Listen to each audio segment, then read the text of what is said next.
ልግለጠው አንተ ያልከውን እኔ ልግለጥና ማለት ነው። እኔን በትልቁ አድርገኝ ከመጀመሪያ ላስነብብህ። አስነብበኝ። እኔን በትልቁ አድርገኝ ላሳይህ።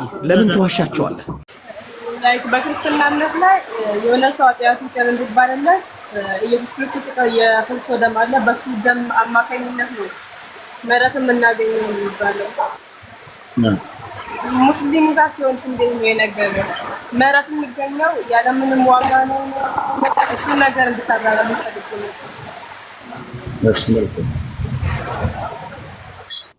እሺ በንስሐ ነው ባጭሩ። አንድ ሰው ወንጀል ከሰራ ለወንጀሉ ምህረትን የሚያገኘው በምንድን ነው ከተባለ ንስሐ በማድረግ ወደ አምላኩ ወደ አላህ በመመለስ إذا اعترف العبد بذنبه وتاب إلى الله سبحانه وتعالى تاب الله عليه كما قال شيخ الإسلام ابن تيمية رحمه الله تعالى. عند سو وانجل هاتياتون آمنوا ستتندسرانو ودا أملاك نسحة كادرقة مهرة كتماتزانا الله مهرة يادرق اللتا هنا أملاك يسول جن هاتيات لما ماري قديتها عند نزوهنا كال مجدد مسكال أيفلق بمهر يسو دم أيفلق مأملاك አምላክ የሰው ደም በፍጹም አይፈልግም። እግዚአብሔር የትኛው ላይ እኔ ለኃጢአታችሁ ስርየት የኢየሱስ ክርስቶስን ደም እፈልጋለሁ አላለም። ይሄ ክርስቲያኖች አስተምህሮ ነው። አዎ የክርስቲያኖች አስተምህሮ ነው። ነገር ግን የትም ቦታ ላይ መጽሐፍ ቅዱስ ላይ እግዚአብሔር በየትኛው ነብይ በኩል እኔ ለኃጢአት ስርየት የሰው ደም እፈልጋለሁ አላለም በፍጹም። የኢየሱስ ክርስቶስን ደም እፈልጋለሁ አላለም በፍጹም። ጳውሎስ ምን አለ? ወቢዱኒ ሰፍክ ዲማ ለን ተሕሱለ ልፊዳእ አለ። ያለ ኢየሱስ ክርስቶስ ደም የኃጢአት ስርየት የለም አለ። በቃ ማን ይሄ ጳውሎስ ነው ያያራል። ለዛቸው አይደለ እና ንስሐ በማድረግ ነው ሰዎች የኃጢአታቸውን ስርየት ማነው ምህረት የሚያገኙት። ሕዝቅኤል ምዕራፍ 18 ቁጥር ምዕራፍ 20 ቁጥር 18 ላይ ምን ይላል? ኃጢአትን የምትሰራ ነፍስ እርሷ ትሞታለች ይላል። ያ አባት የልጁን ኃጢአት አይሸከምም፣ ልጁም የአባትን ኃጢአት አይሸከምም ካለ በኋላ ኃጢአትን ያደረገች ነፍስ ከኃጢአቷ ብትመለስ ንስሐ ብታደርግ ማለት ነው በህይወት ትኖራለች እንጂ በፈጽሞ አትሞትም ይላል። ያ ንስሐ በማድረግ ነው የኃጢአት ስርየት የሚገኘው። አንዴ ቃል በቃል መጽሐፉ ላይ ላንብብልሽ። ዛሬ መጽሐፍ ቅዱስ ይዘሻል? ሄሎ አዎ አንዴ አንብብ ምን ይላል? 18 ቁጥር 20 ጀምረሽ አሁን ራፋ ቁጥር 18 እሺ ቀሊ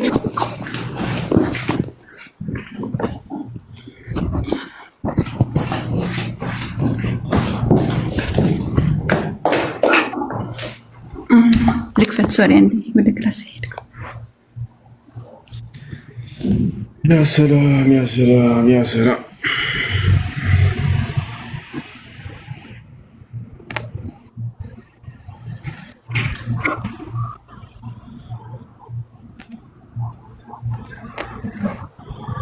አተልቀኝ እንዴ ትልቁ ላይ ነበር። ሻን አድሚኖች ትልቁ ላይ አድርጓት።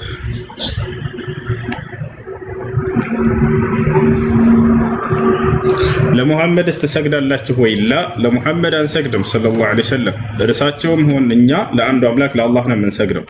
ለእርሳቸው የሰገደ ሰው ሙስሊም አይደለም። ነቢዩ ሙሐመድ ሰለላሁ ዐለይሂ ወሰለም ኢነሁ ላ የርከዑ ሊ አሉ ለእኔ አይሰገድም ብለዋል። ወኢነማ የርከዑ ሊላሂ ዐዘ ወጀል ለላቀው ለአንዱ ለአላህ ብቻ ነው የሚሰገደው ብሎ አስተምረዋል። ያው እና እዚህ ጋር ምን ይላል መሰረሽ? ይታይሻል እንትን አለሽ ዳራ ያው እና ምን ይላል? እናንተ ግን ልጅ የአባትን ኃጢአት ለምን አይሸከምም ትላላችሁ? ልጅ ፍርድና ቅን ነገርን ባደረገ ወዛዜን ሁሉ ባደረገ ጊዜ ፈጽሞ በህይወት ይኖራል። ተቀበሉ ይላል። አንዴ ዝቅ አድርጎ ኃጢአትን የምትሰራ ነፍስ እርሷ ትሞታለች አለ።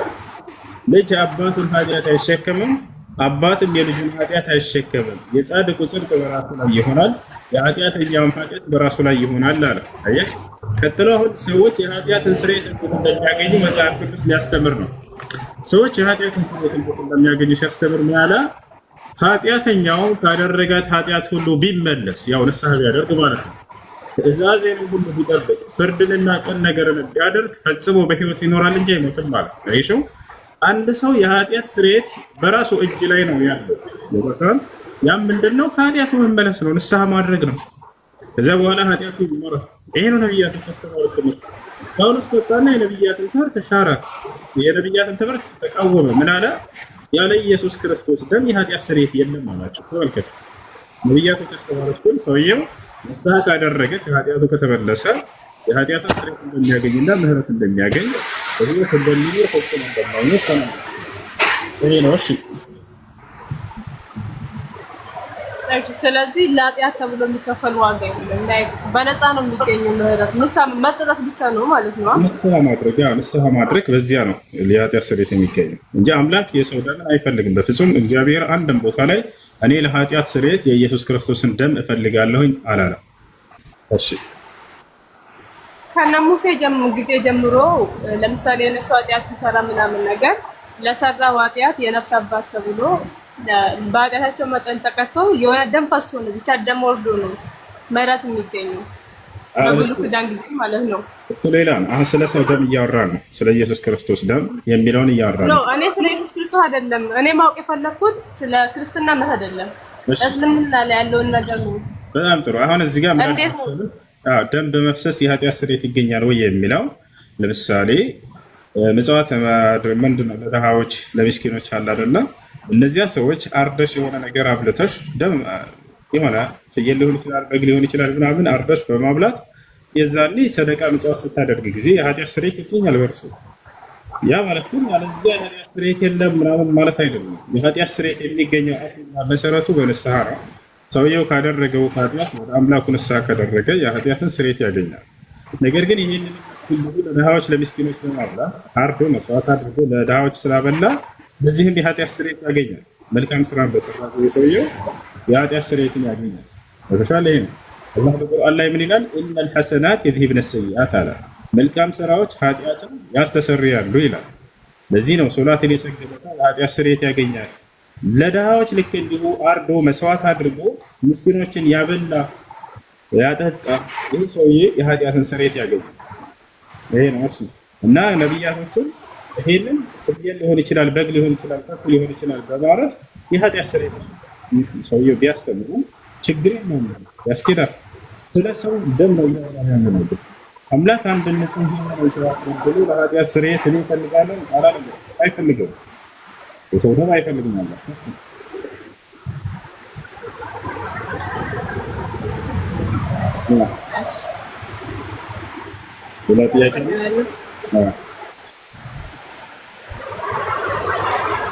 እሱ መታለች ልጅቷ ማለት ነው። እሺ መታለች፣ ደውልላትና እሺ መታለች። ገስት ላይ ናት፣ ገብታለች ገስት ላይ። እሺ የትኛዋ ነች? ከላይ ያለችው ሰላም ሁለተኛዋ ናት። እሺ ሰላም ነው፣ ይሰማሻል? አይ ይሰማል። እሺ እስልምናን መቀበል ፈልገሽ ነው? እሺ የምለውን ቃል አብረሽ እየተከተልሽ በይ። አሽሃዱ አሽሃዱ አሽሃዱ አላህ አላህ ኢላሃ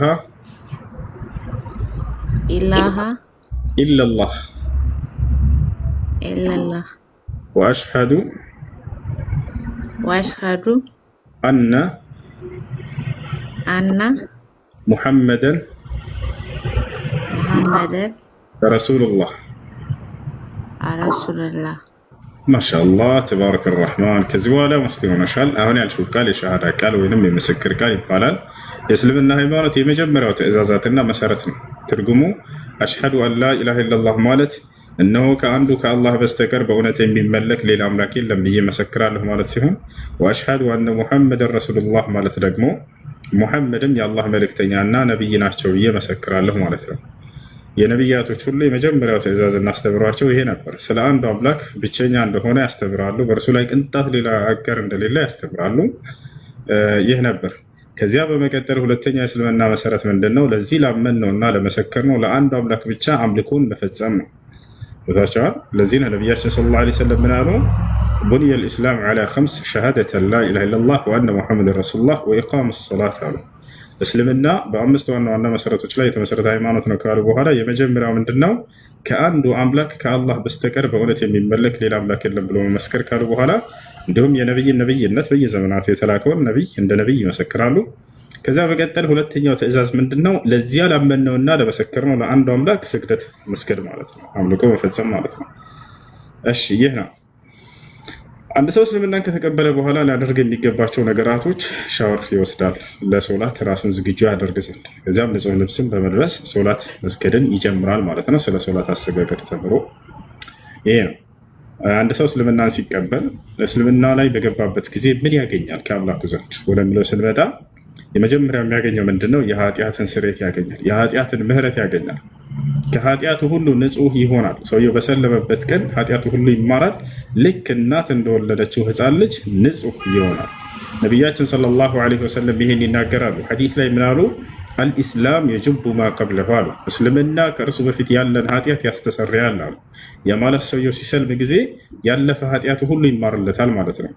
በሌላ ሐዲስ ላይ ነቢያችን ሰለላሁ ዐለይሂ ወሰለም ተውበቱ ተጅቡ ማ ቀብለሁ አሉ። ንስሐ ወይም ወደ አላህ መመለስ ያለፈን ኃጢአት ታስተሰርያለች አሉ። ይሄ ነው። አላህ ሱብሓነሁ ወተዓላ በቁርአን ላይ ምን ብሏል? ቁል ሊለዚነ ከፈሩ ኢየንተሁ ይግፈር ለሁም ማ ቀድ ሰለፍ ወኢን የዑዱ ፈቀድ መደት ሱነቱል አወሊን ይላል። ሙሐመድ ሆይ ለእነዚያ ለካዱት እንዲህ በላቸው ከክህደታቸው ቢቆጠቡና ወደ እኔ ቢመለሱ ያለፈ ኃጢአታቸው ሁሉ ይማርላቸዋል እያለ ይናገራል። እሺ ያ ነው። ስምሽ ማን ነበር?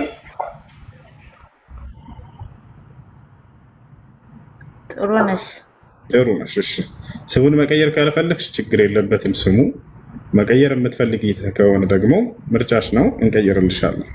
ይቀየር ወይስ በዚሁ ይጽና? አይ ይቀየር።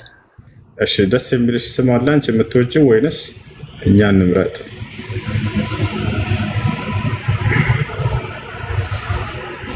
እኛ እናጣለሽ ወይንስ አንቺ የምትወጂው? ሀያት። እሺ ደስ ይለኛል።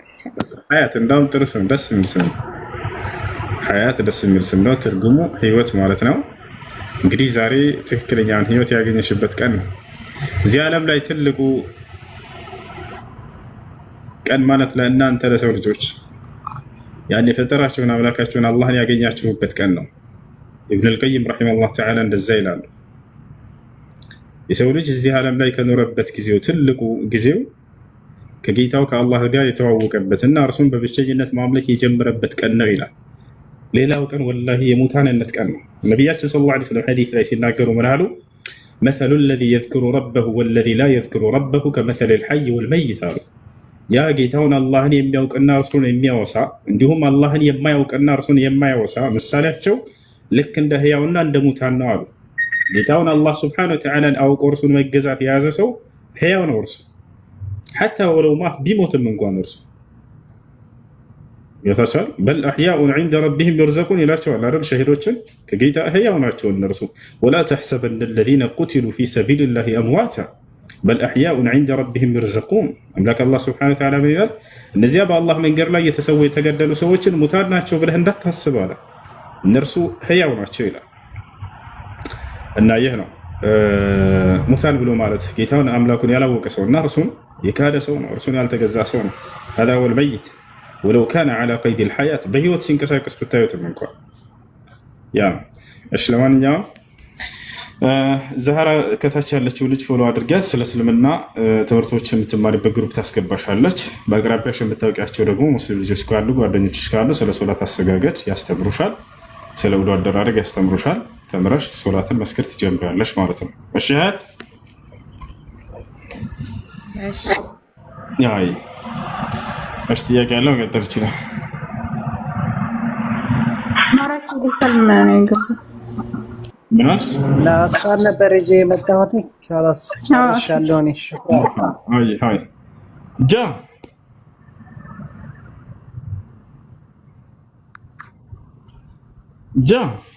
በጃ ስም የተከፈተ ነው።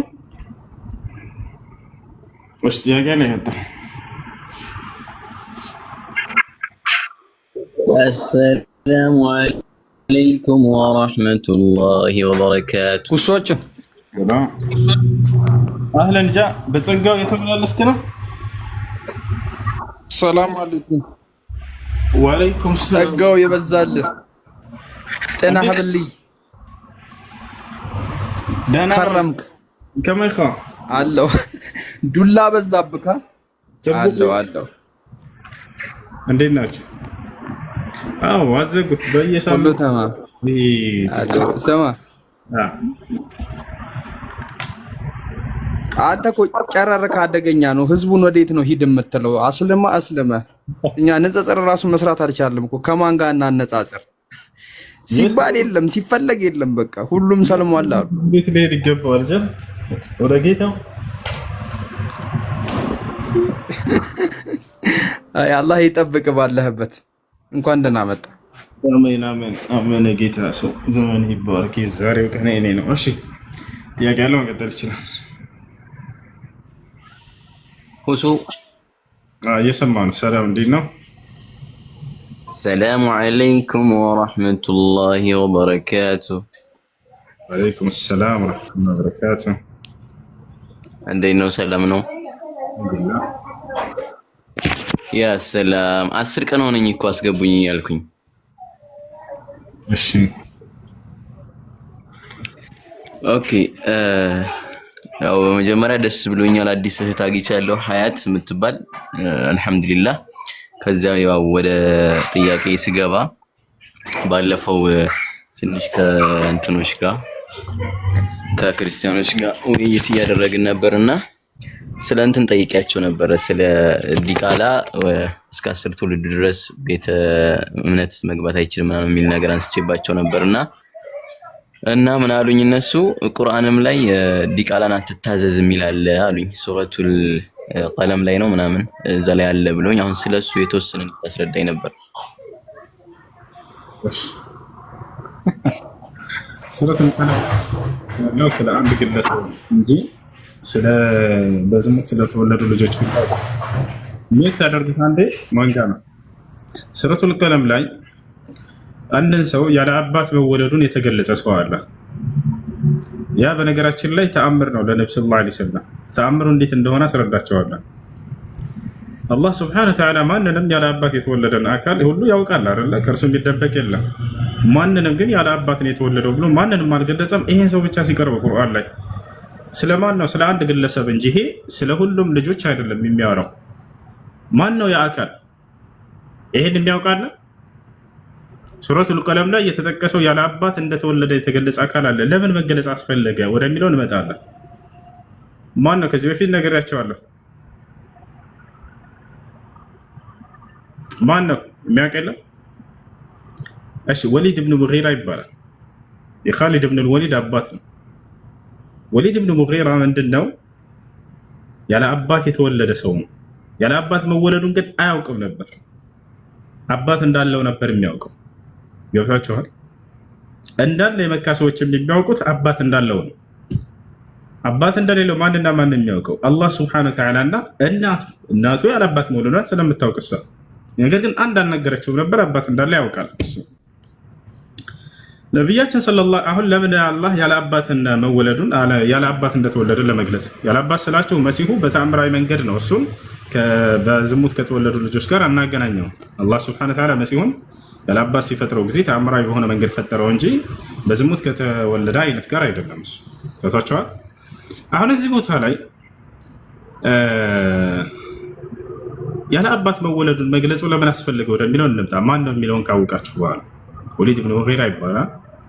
ነቢያችን ሰለላሁ ዐለይሂ ወሰለም አዛ ያደርጋቸው ነበር። እነከ አንተል አብተር እያለ አንተ ዘርህ የተቋረጠ እያለ ይሰድባቸዋል። ገብታችኋል አይደል? ልጅ በወለዱ ቁጥር ስለሚሞትባቸው ወንድ ልጆችን እየወለደ አንድ ሰው ከሞተበት ዘርህ አይቋረጥም። በወንድ ልጅ በኩል ነው ዘር ሊሄድ የሚችለውና አንተ ዘረ ቆራጣ እያሉ ይሰድቧቸው ነበር። ገብታችኋል? ቃሲምን ወለዱ፣ ሞተባቸው። ነቢያችን ሰለላሁ ዐለይሂ ወሰለም ልጆቻቸው በሞቱ ቁጥር አንተ ዘርህ የተቋረጠ እያሉ ይሰድቧቸው ነበር። አብደላህን ወለዱ፣ ሞተባቸው።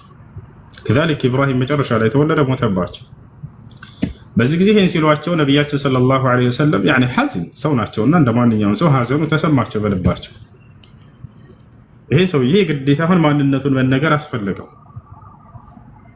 አላህ ስብሐነሁ ወተዓላ ለዚህ ነው ይሄን ሰው ወላ ቱጢዕ ኩለ ሐላፊን መሂን ሐማዚን መሻኢን ቢነሚም ብሎ ገለጸው።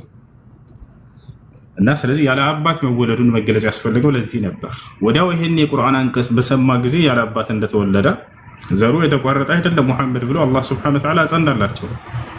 ኢና አዕጠይናከ አልከውሰር ፈሰሊ ሊረቢከ ወንሐር ኢነ ሻኒአከ ሁወል አብተር አላቸው። አንተን የሚጠላ ሰው ነው ዘሩ የተቋረጠ ሙሐመድ፣ አብሽር ምንም እንዳይሰማ አላቸው አላህ ሱብሓነሁ ወተዓላ። ነገር ግን እዚህ ቦታ ላይ ይህ ሰውዬ በጣም ደነገጠ። ያለ አባት እንደተወለደ ቁርአን ላይ ሲመጣለት ጊዜ ወዲያው እናቱን ፍለጋ ሄደ። ይህ ሰው ወሊድ ብን ሙጊራ እናቴ ያላት ቤት ሄደና ሙሐመድ ያለ አባት እንደተወለድኩኝ ተናገረ፣ እንደማይዋሽ እናውቃለን ደግሞ ስለዚህ አባት የለኝም ማለት በቃ እርግጠኛ ሆኖ ነው የሄደው። ይጠላቸዋል፣ ከሃዲ ነው። ልብ በሉ። እርሳቸውን በየሄዱበት እየተከተለ አንተ ዘርህ የተቋረጠ እያለ ልባቸውን ይሰብራቸዋል። የግዴታ ማንነቱ መነገር አስፈልገው ይሄ ሰው። ከዚያ በኋላ ፉን ያዘ ነብዩ ሰለላሁ ዐለይሂ ወሰለም ሙሐመድ አይዋሽም፣ እነ ሙሐመድ ላ ይክዚብ አለ። ሙሐመድ አይዋሽም በፍጹም እናውቃለን ብንጠላውም አለ። አባት እንደሌለኝ ነግሮኛል በቁርአኑ ላይ አባቴን አምጪ ንገሪኝ አላት። እውነቱን ነው ያለ አባት በዝሙት ነው የወለድኩ ብላ ነገረችው። وهذه معجزة للنبي صلى الله عليه وسلم ይህ ነገር ለነብዩ ሰለላሁ ዐለይሂ ወሰለም እንደ ተአምር ሆነ። ይሄ ሰው በእድሜ ይበልጣቸዋል፣ ትልቅ ሰው ነው። ያለ አባት መወለዱን ከፈጣሪ ውጭ ማን ሊያውቅ ይችል ነበር? እንዲሁም ደግሞ ያ ነብይ የሆነ ስለ ድብቅ ነገራቶች አምላክ ያሳወቀው አካል ካልሆነ በስተቀር ወዲያው ሄደና እናቱን አባት እንደሌለኝ ነግሮኛል፣ ሙሐመድ አይዋሽም አባቴን አምጪ አላት። እውነቱን ነው አልዋሸም፣ አባት የለህም በዝሙት ነው የወለድከው ብላ ተናገረች። ይህ ነው እና ይህ አንቀጽ እየተናገረ ያለው ስለ አንድ ግለሰብ እንጂ ስለ ጥቅል ስለ ሁሉም ስለ አባት ስለተወለዱ ልጆች አይደለም። ይወጣል አይደለ? እዚህ ቦታ አትታዘዝ እርሱን አትስማው እያላቸው ያለው ስለዚህ አካል እንጂ ስለ ሌሎች አይደለም። ገብቷል አይደለ? መጽሐፍ ቅዱስ ላይ ያለው ግን ከዚህ የተለየ ነው። ኦሪት ዘዳግም ምዕራፍ 23 ቁጥር 2 ላይ እግዚአብሔር ምን ይላል? ዲቃላ ወደ እግዚአብሔር ጉባኤ እንዳይገባ ይላል። ቀጥሎ ምን ይላል? የዲቃላ ልጆች እስካልተወለዱ ድረስ ወደ እግዚአብሔር ጉባኤ እንዳይገቡ ይላል። ያን ስለ አንድ ግለሰብ ሳይሆን ስለ ጥቅል ነው እየተናገረ ያለው። እዚህ ጋር ቁርአኑ ላይ እየተናገረ ያለው አንድን ግለሰብ አስመልክቶ ነው። እሱን እንዳውም አትስማው የሚልህን ልብህ እንዳይሰበር አትስማ እያላቸው እንጂ ሌላ ነገር አይደለም። ስለ አንድ ግለሰብ እሺ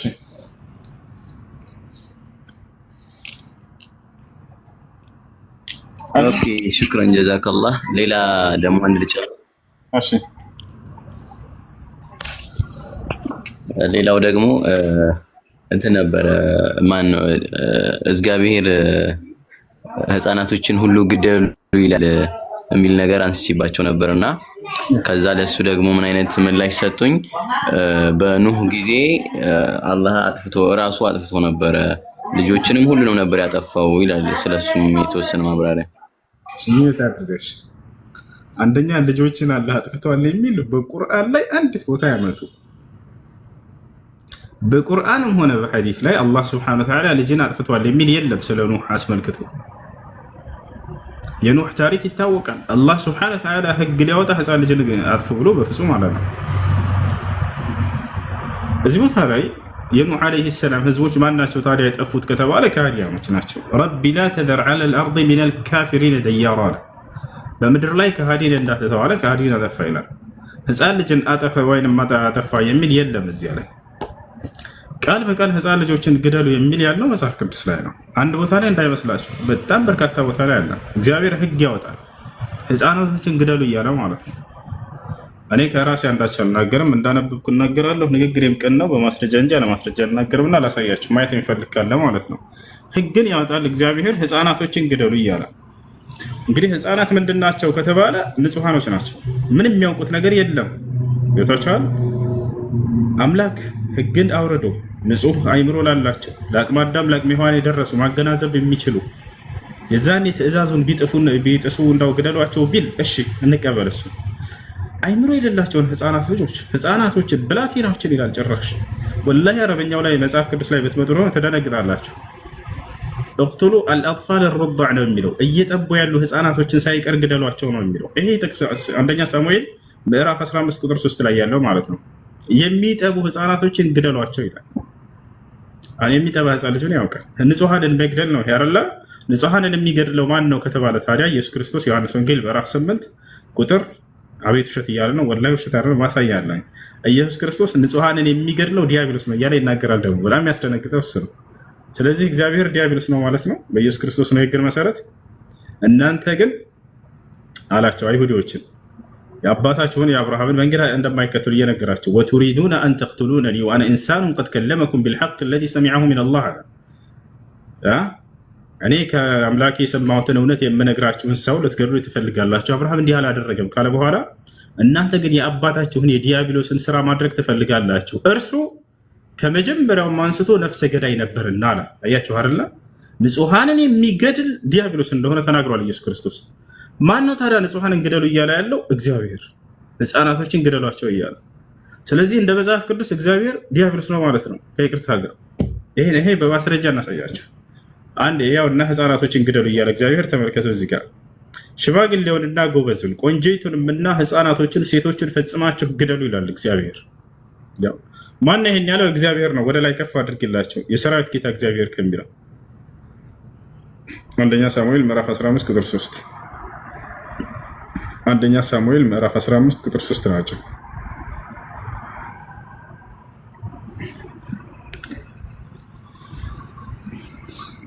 አንደኛ ሳሙኤል ምዕራፍ 15 ቁጥር 3 ላይ ከሁለት ጀምረን እናንብበው።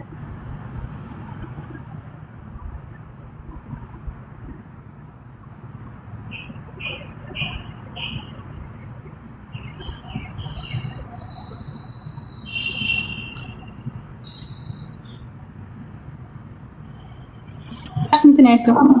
አንደኛ ሳሙኤል ምዕራፍ 15 ቁጥር 2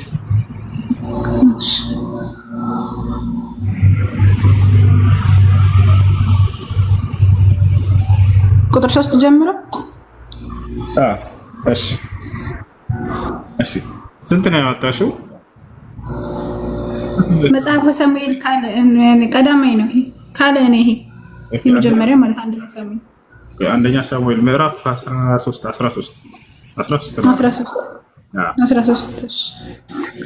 ምዕራፍ 13 ቁጥር ስንት? ቁጥር 2 መሰለኝ ያወጣሽው። ሁለተኛ ሳሙኤል መሰለኝ ያወጣሽው መጽሐፍ ይሄ። ኦኬ እሺ። ምዕራፍ 13 ቁጥር ስንት? ቁጥር 2 15 ነው። ምዕራፍ 15 ቁጥር 3 እሺ። አሁን ከሁለት ጀምረሽ አንዴ የእግዚአብሔር ትእዛዝ እንደሰጠው እንድናየው ዘንድ ያው ተመልከቱ። እዚህ ጋር ምን ይላል? የሰራዊት ጌታ እግዚአብሔር እንዲህ ይላል አለ። ባዩ ማን ነው? እግዚአብሔር ነው። እስራኤል ከግብፅ በወጣ ጊዜ አማሌቅ በመንገድ እየተቃወመ ያደረገበትን እበቀላለሁ። አሁንም ሄደህ አማሌቅን ምታ አለ እግዚአብሔር። ተመልከቱ። ያላቸውን ሁሉ ፈጽመህ አጥፋ፣ አትማራቸው፣ ወንዱንና ሴቱን፣ ብላቴናውንና ሕፃኑን፣ በሬውንና አህያውን፣ ግመሉንና አህያውን ግደል እያለ ይናገራል። ሕፃናቶችንና ብላቴናውን ግደሉ እያለ ነው። ማን? እግዚአብሔር። እንግዲህ ንጹሐኖችን የሚያስገድለው ታዲያ ማን ነው ሲባል ጊዜ ዮሐንስ ወንጌል ምዕራፍ 8 ቁጥር 40 ላይ ያውጫዋለች። ንጹሐኖችን የሚያስገድለው ማን ነው? ዲያብሎስ ነው። የክርስቶስ ራሱ ይንገራል።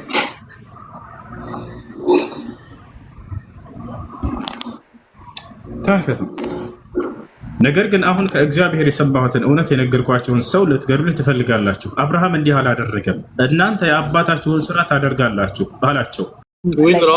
እርሱም እግዚአብሔር ነው አሉት። ወረድ አድርጌው ኢየሱስም አላቸው እግዚአብሔርስ አባታችሁ ከሆነ በወደዳችሁኝ ነበር። እኔ ከእግዚአብሔር ወጥቼ መጥቻለሁና እርሱ ላከኝ እንጂ ከራሴ አልመጣሁም። ወረድ አድርጌው ንግግሬን የማታስተውሉ ለምንድን ነው ቃሌን የማትሰሙት የምትችሉት አላቸው። አሁን ተመልከቱ፣ እናንተ ከአባታችሁ ከዲያብሎስ ናችሁ፣ የአባታችሁን ምኞት ልታደርጉ ትወዳላችሁ፣ እርሱ ከመጀመሪያው ነፍሰ ገዳይ ነበርና። ህፃናቶችን ነፍሰ ገዳይ ማን ነው? ዲያብሎስ ነው። ማን ነው ህፃናቶችን ግደሉ ያለው መጽሐፍ ቅዱስ ላይ? እግዚአብሔር። ስለዚህ እንደ መጽሐፍ ቅዱስ አምላክ የሰይጣን ለብሷል ማለት ይቻላል። በዚህ ነፍሰ ገዳይ ማን ነው ህፃናቶችን የሚገድል ብለን ኢየሱስን ብንጠይቀው ያው ዲያብሎስ ነው አለ። ቦታቸውና እዚያ ጋር ደግሞ እግዚአብሔር ራሱ ቃል በቃል ህፃናቶችን ግደሉልኝ ይላል፣ ሴቶችን ግደሉልኝ ይላል። ሴትና ህፃን አይወድም እግዚአብሔር። እንደ መጽሐፍ ቅዱስ ግደሏቸው ብሏል። አላህ ይመስላል። ይሄን ይመስላል። እሺ ለመሆኑ በእስልምና እስከተባለ ነብዩ ሰለላሁ ዐለይሂ ወሰለም ቃል በቃል ላ ተቅትሉ ጠፍለን ሰጊረን ወላ ምርአትን ወላ ሸይኸን ከቢረን ብለዋል። አደራ ህፃናትን እንዳትገሉ፣ ሽማግሌን እንዳትገሉ፣ ሴቶችን እንዳትገሉ ብለዋል። እግዚአብሔር ምን አለ? ህፃናቶችን ግደሉ፣ አደራ ሴቶችን ግደሉ፣ ሽማግሌን ግደሉ ብለዋል። ይሄ ነው። እሺ ሌላ ጥያቄ አለ? አንድም ጀዛከላህ። ሌላኛው ጥያቄ ይቅርታ አድርግልኝ፣ እዚህ ጋር ይቅርታ አድርግልኝ፣ ግን ከመጀመሪያው ታስነብበን ይህን ኩመካው እንዲያቆም ማለት ነው። ስለማውቀው ነው እንትኑና ውሸት እያወራ እንደሆነ ከመጀመሪያው ከተነበበ 1900 ሰው ውሸታም እንደሆንክ ይታወቃል። ከመጀመሪያው ይነበብ። እኔ ልግለጠው፣ አንተ ያልከውን እኔ ልግለጥና ማለት ነው። እኔን በትልቁ አድርገኝ፣ ከመጀመሪያው ጀምሬ ላስነብብ። አስነብበኝ፣ እኔም በትልቁ አድርገኝ ላሳይህ። ለምን ትዋሻቸዋለህ? እኔ ላሳይህ። እሺ ታሳየና እሺ አሁን ምን ልታስረዳኝ ነው? ላሳይህ። ብዙ ማውራት አይፈለግም። አንተ ውሸት ዋሻ አይደል? አንተ ውሸት ዋሻ፣ እኔ ደግሞ ውሸትን በቃ አቁመውና እኔም በትልቁ አድርገኝ የመጀመሪያው ጀምሬ ላስነብብህ ሁሉን ማለት ነው። አይ ሻብ ችግር የለም። ያ ትልቁ አብሽ አይ ኦኬ አንዴ ጠብቀኝ ትንሽ እንትን ላውጣ። ጥያቄ አለ ገጠር ያዛት። ኦኬ እኔ ልቀጥል። በነብዩ ሰለላሁ ዐለይሂ ወሰለም ጊዜ የነበሩት ሁሉም ሷሃቦች ይባላሉ። ከዛ ሲቀጥል ደግሞ ሁሉም ሷሃቦች ሁሉ ያው ጀነት ይገባሉ። እንዴት ነው የምታስረዱት? እሺ ለصحابه ብሎ ማለት كل من راى النبي صلى الله عليه وسلم وآمن به ومات على ذلك ولما ارتد عن دين الإسلام فهذا صحابه ብሎ ማለት እንዴ ወረድክ እንደ ጌታ ሰው ታልሳ እንደመዳሽ ውሸታም ሁሉ እያልከኝ ዝም አልኩ። ችግር የለውም። እኔ ስለኔ ክብር አልተቀመጥኩምና እዚህ ለምን ውሸታም አልከኝ ብዬ ጓል አይደለም። አብሽር ማንም ሰው መጥቶ ነው የሚሰደብ። መሳደብ ጥሩ አይደለም ብቻ ብዬ ነው የምነግራችሁ እንጂ ስለራሴ لا أدافع عن نفسي وليس لي وقت أن أدافع عن نفسي ስለራሴ መከላከልበት ጊዜ የለኝም። ግን አትበሉ እሺ፣ ጥሩ አይደለም። እዚህ ጋር እሱ ነገር ተሳስተሃል፣ ችግር የለውም። እንደዚህ ያለና ማስረዳት ትችሉ ነበር። አትጠቀሙ። ትልልቆች ናችሁ፣ እለፉት ይሄን ነገር። እድሜያችሁ ሁሉ እንዳለፈ ሁሉ እንደሄደ ሁሉ። ለማንኛውም ምን ነበር የጀመርነው? ሰሃቦች። እሺ ሰሃባ ብሎ ማለት ምን ማለት ነው ወደሚለው ስንመጣ ጊዜ ሰሃባ ማለት من راى النبي صلى الله عليه وسلم ነብዩ መሐመድ ሰለላሁ ዐለይሂ ወሰለምን ያየ አንደኛው መስፈርት እሱ ነው። ወአመነ ቢሂ በእርሳቸው ያመነ ነብይነታቸውን አምኖ የተቀበለ ማለት ነው። ወማተ ዐላ ዛሊክ በዚያ ላይ ጸንቶ በእምነቱ የሞተ ይሄ ሰሃባ ይባላል። ከሶስቱ አንዱ ከጎደለ ሰሃባ ሊባል አይችልም። ገብታችኋል አይደል? ነብዩ ሰለላሁ ዐለይሂ ወሰለም ስላየ ብቻ ሰሃባ ሊሆን ይችላል ወይ? ላ እንደዛ ቢሆን ኖሮ እና አቡ ለሃብ ሰሃባ በሆኑ ነበር፣ አይተዋቸዋል እኮ። ነገር ግን አላመኑባቸውም አይደል? ስለዚህ ሰሃባ ይባላል። እሺ አምኖ ነገር ግን እርሳቸውን አላገኘም፣ በዚያው መንገድ ላይም ጸንቷል። ለምሳሌ ነጃሽን እንውሰድ። በነብዩ ሰለላሁ ዐለይሂ ወሰለም ዘመን ነበር፣ በእርሳቸው ነብይነት አምኗል፣ በዚያው ላይ ጸንቶ ሞቷል። ነገር ግን አይታቸዋል? አላያቸውም። ስለዚህ هو من التابعين كما قال الشيخ صالح الفوزان وغيره من أهل العلم كتابعيوش يمدبال أو المخضرمون يبالالو كالنزيه يبالال يلالو እና ያ ነው። ልክ እንዲሁ ደግሞ አምኖ አይቷቸው ነገር ግን ሙርተድ ቢሆን ያ ሰው የሰሃባ ይባላል። በዚያው ላይ ጸንቶ ካልሞተ لا ሰሃባ ይባላል። الصحابي هو من آمن بالنبي صلى الله عليه وسلم ورأى النبي صلى الله عليه وسلم ومات على ذلك ولم يرتد عن دين الإسلام ይሄ ነው። እና ስለዚህ እሺ ሰሃቦች ወዴት ናቸው የጀነት ናቸው ወይ የሚለውን አላህ Subhanahu Wa Ta'ala ወኩለን ወዐደ አላሁ አልሑስና ይላል። ስለ ሙሃጅሮችና ስለ አንሷሮች እየተናገረ ሁላቸውንም ምን መልካም ነገር ቃል ገብቼላቸዋለሁኝ አለ። ሑስና የሚባለው በቁርአን ላይ ጀነት እንደሆነ ተናግረዋል። ለለዚነ አሕሰኑ አልሑስና ይላል። ለነዚያ መልካም ለሰሩ ሰዎች ሑስና ወይንም ጀነትን ቃል ገብቼላቸዋለሁ ብሎ አላህ እንደተናገረ። በሌላ ቦታ ላይ አላህ Subhanahu Wa Ta'ala ስለ ሙሃጅሮችና ስለ አንሷሮች ሲናገር في سورة التوبة ላይ والسابقون الأولون من المهاجرين والأنصار والذين اتبعوهم بإحسان رضي الله عنهم ورضوا عنه وأعد لهم جنات تجري تحتها الأنهار እያለ ይናገራል። እነዚያ ቀዳሚዎቹ የመጀመሪያዎቹ ሙሃጅሮችና አንሷሮች ለእነርሱ ገነትን አዘጋጅቼላቸዋለሁኝ ይላል። እና ይህ ነው በጥቅሉ እነዚህ አካሎች የጀነት እንደሆኑ እናምናለን። ነገር ግን አንድን አካል በተናጥል ነጥሎ ለመጥራትስ ያ በቁርአንና በሐዲስ ላይ ስሙ በተናጥል የተጠቀሰውን በተናጥል እንጠራለን። ልክ ለምሳሌ ነቢያችን ሰለላሁ ዐለይሂ ወሰለም አቡበክር ፊልጀና፣ ዑመር ፊልጀና፣ ዑስማን ፊልጀና፣ ዓሊ ፊልጀና፣ ጠልሓ ፊልጀና፣ ሰዕዱ ፊልጀና፣ ሰዒዱ ፊልጀና፣ አብዱራሕማን ብን ዐውፍ ፊልጀና፣ አቡ ዑበይዳ ብን ጀራህ ፊልጀና ብለው እንደተናገሩት አቡበክር የገነት ነው፣ ዑመር የገነት ነው፣ ዑስማን የገነት ነው፣ ዓሊ የጀነት ነው እንዳሉ ስማቸው ጠቅሰዋቸው የተናገሯቸውን ስማቸውን እንጠቅሳለን። ስማቸውን ጠቅሰው አከል የጀነት ነው ያላሉንን ስሙን ጠቅሰን እኛ አንሽቀዳደም። ላ ነተሳበቁ መዓ አላህ ዐዘ ወጀል ወመዓ ነቢ ሰለላሁ ዐለይሂ ወሰለም። አቡ ሁረይራ የጀነት ነው ማለት አልችልም። ዝም ብዬ ተነስቼ አቡ ሁረይራ የጀነት ነው የሚል ስሙ ተጠቅሶ ስለሌለልኝ ማለት ነው። በጥቅል ሁላቸውንም በጥቅል እንላለን። እሺ አላህ ያው ሌላ ጊዜ ስመጣ እንግዲህ ጥያቄ ሲኖረኝ እንደምታስገቡ ተስፋ አደርጋለሁ። ከ10 ቀን በፊት ማለት ነው። እና ጀዛከላህ ለዛሬው ጨርሻለሁ። እሺ لا تدخل في بثوث فيها الله ورسوله صلى الله عليه وسلم.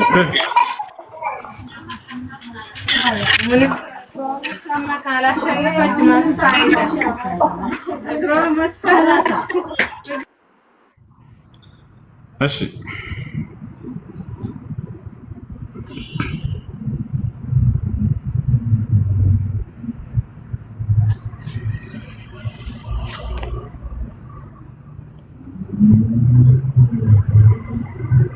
አድሚኖች ካላችሁ በተራ አስገባቸው።